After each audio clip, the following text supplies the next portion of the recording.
Welcome. If you want to get live fluid wallpaper on your Xiaomi Mi 10 Lite, at the first you have to go for the Play Store, tap on search pool and type live fluid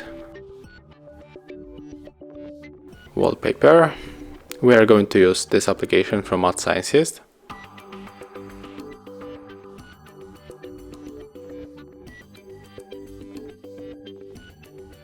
And here we have the first theme of this wallpaper. It's really cool, but I'm going to show you my favorite. So click here, tap to set as a live wallpaper, move to the settings in the right upper corner, then accept this first thing.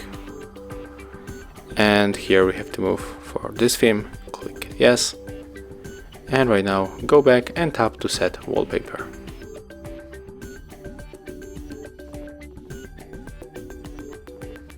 And that's how it looks. Thank you guys for watching. Leave thumbs ups, comments and subscribe to our channel.